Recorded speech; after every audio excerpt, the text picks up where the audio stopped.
बिस्मिल्लाहिर्रहमानिर्रहीम अस्सलाम वालेकुम। तो चलें कंटिन्यू करते हैं। मैंने वीडियो नंबर 5 के में एक शेयर की है जिसका टाइटल था knowledge that describes reality is only to be access through किताब मुबीन, कि जो तख्लीक है की हकीकत, एक खालिक है, उसने एक तख्लीक बनाई हुई है, क्रिएशन है जिसमें हम मौजूद हैं, राइट। तो उसकी जो हकीकत है, जो रियलिटी है हर चीज़ की, एब्सोल्यूट रियलिटी, उसके बारे में जो इल्म है वो सिर्फ़ किताब मुबीन के ज़रिए से ही पढ़ा जा सकता है। तो एक बड़ी स्टेटमेंट है। उसके अंदर से फिर मेरे दो सवाल बने, तो वो मैंने एक सवाल का जवाब जो है वो वीडियो नंबर 6 में दिया, और वो ये था कि do all human beings have access to किताब मुबीन, क्या सब इंसान जो है उनको किताब मुबीन दी गई है, और what is book of assumptions. तो बुक ऑफ अजम्पशंस में तो हम बाद में बात करेंगे, लेकिन जो किताब मुबीन है, जो कुरान पाक है, उसकी एक्सेस जो है वो हर इंसान को दी गई है, और यही कुरान में है कि जो हमारा रब है, जो कायनात का खालिक है, वो अनजस्ट नहीं हो सकते, तो उन्होंने, अगर वो कह रहे हैं कि ये एक तख्लीक मैंने बनाई है और ये एक हकीकत है, और ये हकीकत हर एक एक्सेस कर सकता है, हर इंसान, तो उन्होंने वो एक्सेस दी हुई है। और ये इसमें ये नहीं है कि उन्होंने एडवांटेज दिया है कि हम मुसलमानों, तुम्हें एडवांटेज है, तुम ज़्यादा पढ़ सकते हो और बाकियों को नहीं है। हर इंसान को ये बुक, जो किताब मुबीन है, उसकी एक्सेस हासिल है, और सब के लिए शर्त एक ही है कि वो प्योरीफाई हो के इस बुक को पढ़ेंगे।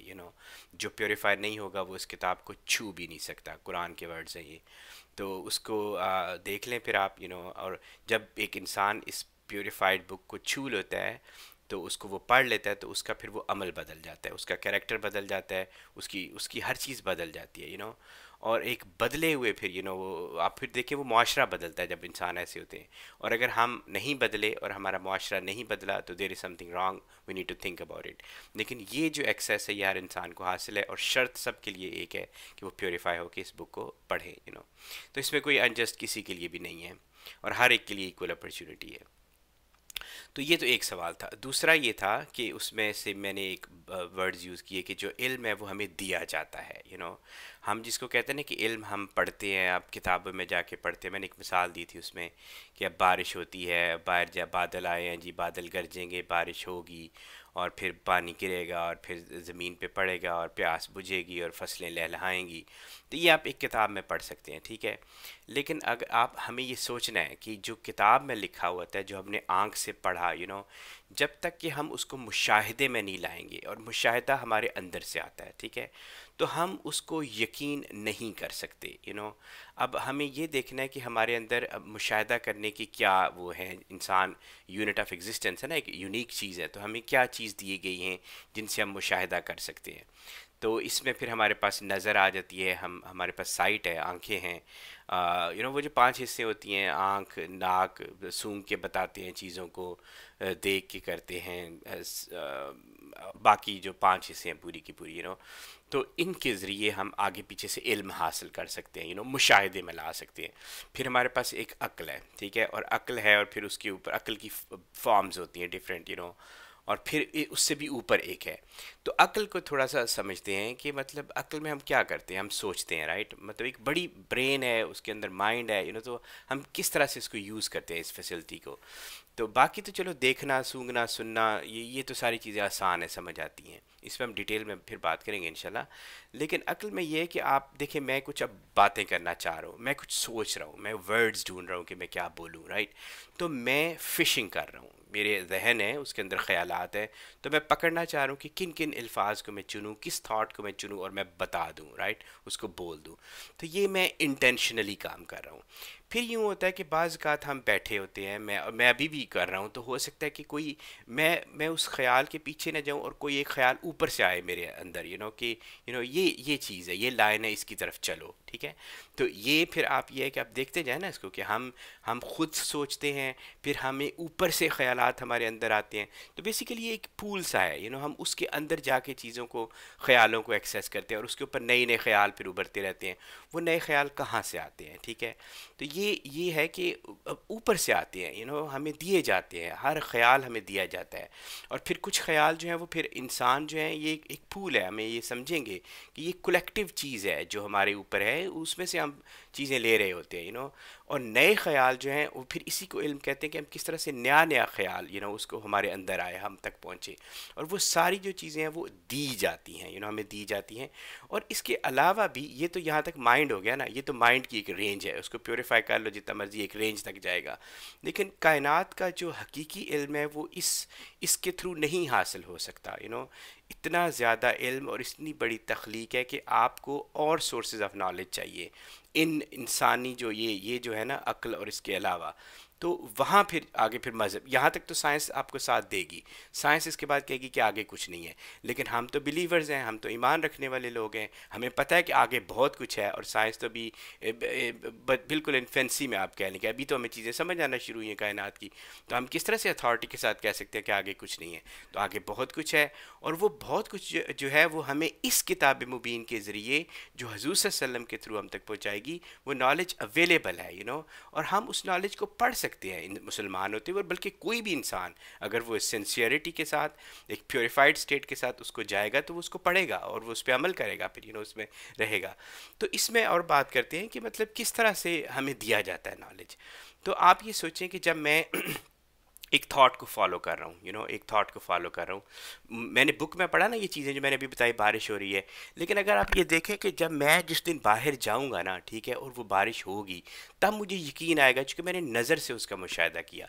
लेकिन जब हम ख्याल को सोच रहे होते हैं, हम किसी थॉट को सोच रहे होते हैं, ठीक है, तो आप ये देखें कि हम सिर्फ सोच नहीं रहे होते, हम वो जो थॉट है ना, वो उसके मतलब हमें बताए जा रहे होते हैं। ठीक है, आप कुछ सोच रहे हैं, उसका मतलब आपको बताया जा रहा है। और मतलब भी कैसे बताया जा रहा होता है? जो हमारी थॉट्स होती हैं ना, उनके विजुअल्स होते हैं। आप मानते हैं ना, कोई भी हम चीज़ सोच रहे हैं कि मैं जा रहा हूँ कहीं, तो मैं एक्चुअली जा रहा होता हूँ, मैं उसका विजुअल देख रहा होता हूँ। फिर मैं सोचता हूँ कि अच्छा, मेरे जाते हुए किसी ने मुझे आवाज़ दी, कोई, अब हम बातें करते हैं कैरेक्टर से, राइट? तो किसी की आवाज़ आई, तो हम हमारे विजुअल और हमारे ऑडियो, लाइक ऑडिटरी, हमें आवाज़ें आ रही होती हैं, उसमें विजुअल्स होते हैं, आवाज़ें होती हैं, हम उसमें सूंघते हैं, हम इस तरह की सारी चीज़ें हमारे अंदर भी होती हैं। तो जो बेसिकली हमें जो इल्म है ना, बेसिकली किसी भी चीज़ का, बाहर का जो इल्म है, जो कायनात में भी है या जो बुक्स में लिखा हुआ है, ये हमें मुशाहिदे के थ्रू दिखाया जाता है। और अगर आप इमेजिन करें कि अगर हमारा मुशाहिदा ही ना होता, ये चीज़ें हमें ना अंदर से बताई जाती, तो बाहर तो हम उसको समझने के काबिल ही नहीं थे।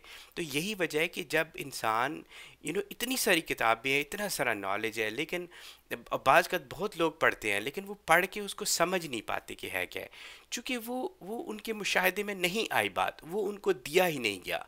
तो हम सिर्फ उस चीज़ पे क्वेश्चनेबल होंगे जो हमें दिया गया और हमने उसको सही तरह से नहीं पढ़ा। That's the point here.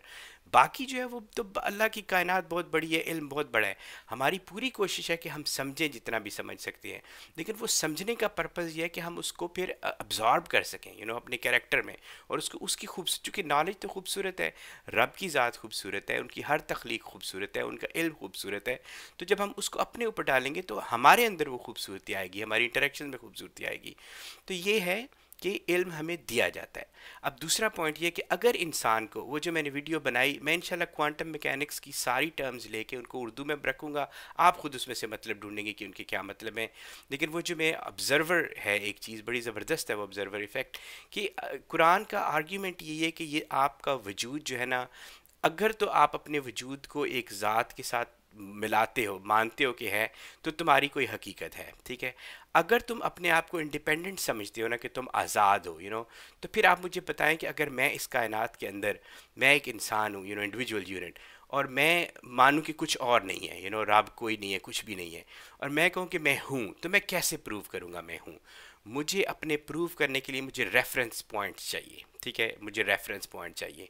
लेकिन अगर मैं अपने आप को इंडिपेंडेंट समझता हूँ, मैं समझता हूँ कि मैं हूँ, तो मुझे रेफरेंसेस की क्यों ज़रूरत है? ठीक है, तो बात ये कि मेरा वजूद रेफरेंसेस के साथ है। मैं ये नहीं अपने आप को प्रूव कर सकता कि मैं हूँ। ठीक है, तो इस कंडीशन के साथ, और ये हम मुसलमानों के लिए फ़र्ज़ है ये समझना कि हम इसको समझें कि हमारा वजूद जो है ना, अगर तो हम मानते हैं कि एक अल्लाह की ज़ात है, एक क्रिएटर है, तो फिर हम उस वजूद को उसको महसूस कर सकते हैं और उसके साथ फिर हम मुशाहिदात करते हैं और रहते हैं। ठीक है, तो अगर हम ये मान लें कि हमारी इंडिविजुअल एग्जिस्टेंस अल्लाह की वजह से है, और फिर हमें जो नॉलेज दिया जाता है वो हर हर लम्हे पे वो नॉलेज हमें दिया जाता है, ठीक है, हमें पढ़ाया जाता है, हमें विजुअल्स दिखाए जाते हैं ताकि हम यकीन करें। और इसी यकीन को दिलाने के लिए फिर हमारे सामने एक दुनिया बनाई गई, ये इवेंट्स, ये तस्वीरें, ये सब कुछ हमारे सामने पड़ी हुई हैं ताकि हम उस रिलेट करें, उस नॉलेज को मुशाहिदे में लेके आए, उसको देखें कि ये क्या है। तो अगर हम इस अप्रोच के साथ अगर हम चीज़ों को पढ़ना शुरू करें, अपने आप को, बाकी सबको, इंसानों को, दुनिया, कायनात, तो देखें कि फिर कुरान बार बार कहता है कि जब मुसलमान हो जाता है ना बंदा, तो उसका हर हर अमल, उसका हर हर स्टेप, उसकी सोच, उसकी नज़र का उठना, उसका बोलना, हर चीज़ वो खूबसूरती की तरफ चली जाती है, वो एक कैरेक्टर की तरफ चली जाती है। तो हमें सिर्फ अपने ये जो स्टीयरिंग व्हील है ना हमारा, ये जो माइंड है, और उसको इस तरफ मोड़ना है थोड़ा सा, चीज़ों को थोड़ा सा समझ के अपने इंटेंशन को क्लियर करके थोड़ा सा रुख चेंज करना है। काम हमने फिर भी वही करने होंगे, राइट, लेकिन हम उसको मल्टीप्लाई कर सकते हैं, अपने अपने सवाब को, अपने कैरेक्टर को, हम उसको बहुत इम्प्रूव कर सकते हैं। तो ये मेरा इस पॉइंट था इस वीडियो का, कि इल्म हमें दिया जाता है, अपनी ज़ात को अगर हम पहचान लें और उसकी लिमिटेशंस को समझ लें, तो फिर हम उस हर हर हम उसका शुक्र अदा करते रहेंगे, और फिर हम अपनी इम्प्रूव करते जाएंगे अपने कैरेक्टर को। ठीक है, मैं रुकता हूँ, इंशाल्लाह फिर अगली वीडियो में फिर हाज़िर हूँगा।